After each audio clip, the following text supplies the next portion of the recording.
Alat dan bahan dalam percobaan pertama ini adalah cuka dan baking soda, 3 balon,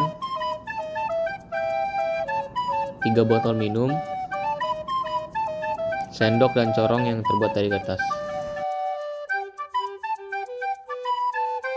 Pertama-tama kita tuangkan cuka ke dalam botol.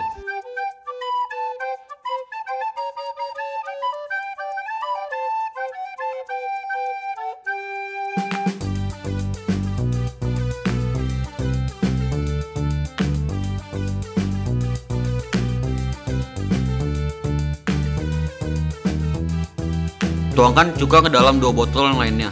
Usahakan jumlahnya sama. Lalu tuangkan baking soda sebanyak setengah sendok teh ke dalam balon berwarna pink.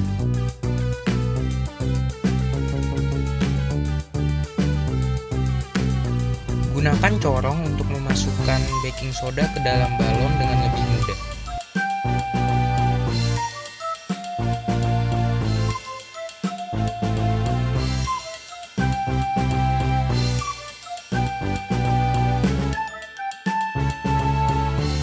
Untuk balon berwarna hijau, masukkan baking soda sebanyak 1 sendok teh dan menggunakan corong agar mempermudah untuk memasukkannya.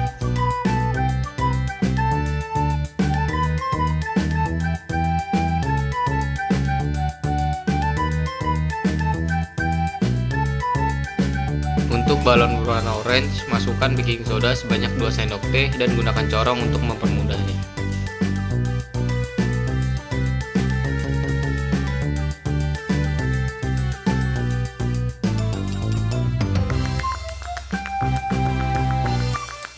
Sekarang kita tempelkan balon pada botol.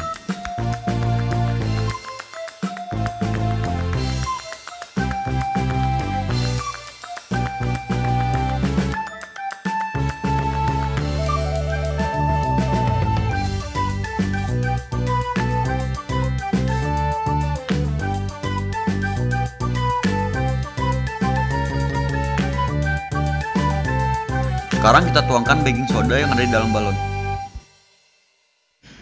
Sekarang kita nyalakan stopwatch dan tunggu hingga 1 menit dan lihat hasilnya.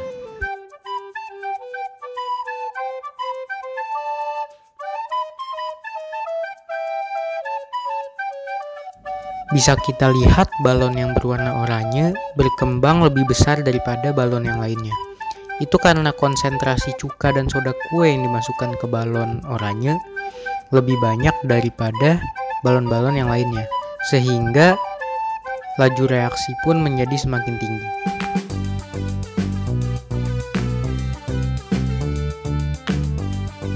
Alat dan bahannya ada seder dan 3 buah gelas.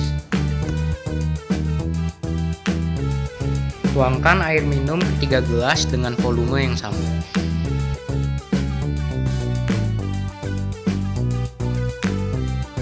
Siapkan 1 tablet CDR utuh dan 1 tablet yang sudah dibagi menjadi 4 dan 1 tablet lagi yang sudah dijadikan serbuk. Lalu masukkan secara bersamaan.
Jadi kesimpulannya adalah tablet yang digerus lebih cepat tercampur dengan air, dan yang kedua adalah tablet yang dibagi menjadi 4. Kemudian yang paling lama adalah tablet yang masih utuh.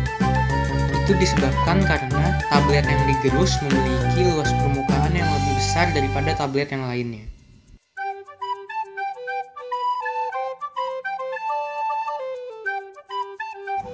Alat dan bahan. Yang pertama, 2 gelas, cuka, pemutih, sendok ukur, dan paperclip.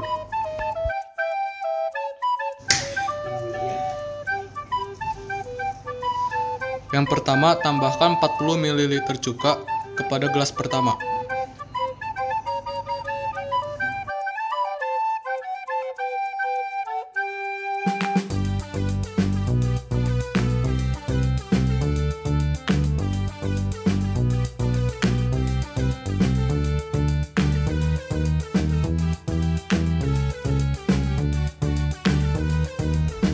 Tambahkan juga 40 ml cuka kepada gelas kedua.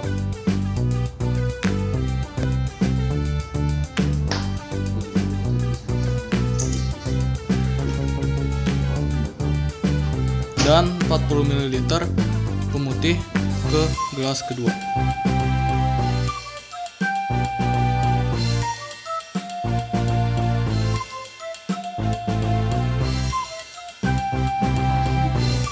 Lalu masukkan 2 paperclip kepada 2 gelas itu secara bersamaan.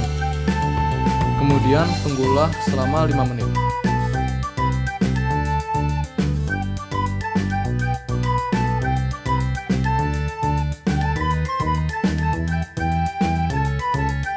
Setelah 5 menit, amatilah gelas. Gelas yang berisi pemutih lebih cepat bereaksi dibandingkan gelas yang hanya berisi cuka, dikarenakan pemutih bersifat sebagai katalisator kepada cuka yang bersifat korosif. Kali ini saya akan memperhatikan salah satu dari faktor yang mempengaruhi kelajuan reaksi, yaitu suhu. Dalam teorinya, bila semakin tinggi suhu suatu zat yang direaksikan, maka kelajuan reaksinya juga akan menjadi semakin cepat. Untuk melakukan praktik ini tidaklah sulit, hanya perlu menyediakan air panas, air dingin, 1 buah sendok makan, dan juga gula. Untuk melakukannya, kita hanya perlu memasukkan gula ke kedua tersebut.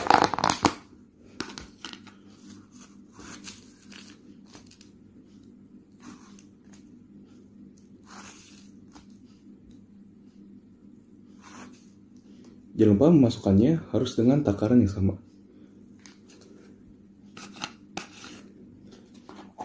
Setelah gula dimasukkan, setelah kita hanya perlu mengaduknya dan kita lihat mana yang akan lebih cepat larut.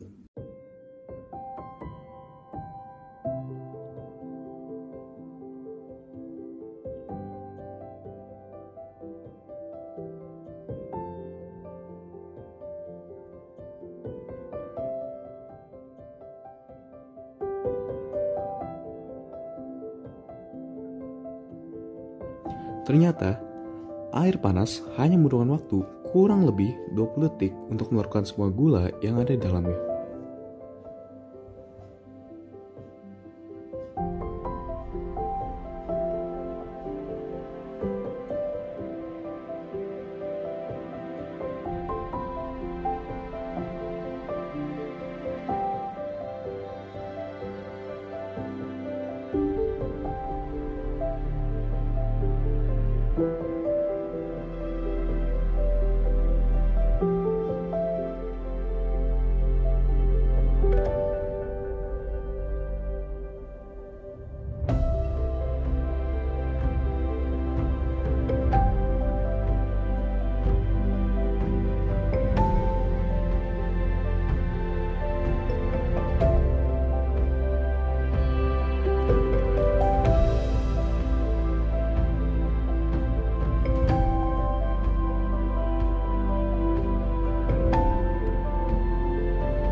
Sedangkan air dingin memerlukan waktu kurang lebih 45 detik untuk mengeluarkan semua gula yang ada di dalamnya.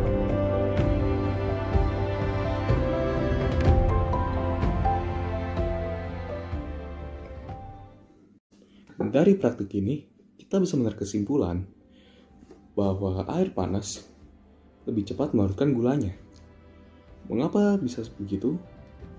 Hal itu dikarenakan air panas suhunya lebih tinggi. Jika suatu saat suhunya semakin tinggi, maka molekulnya akan lebih cepat bergerak dan arah geraknya juga tidak akan beraturan. Sehingga hal itu menyebabkan kemungkinan terjadinya tumbukan semakin besar, di mana tumbukan itulah yang menyebabkan terjadinya reaksi.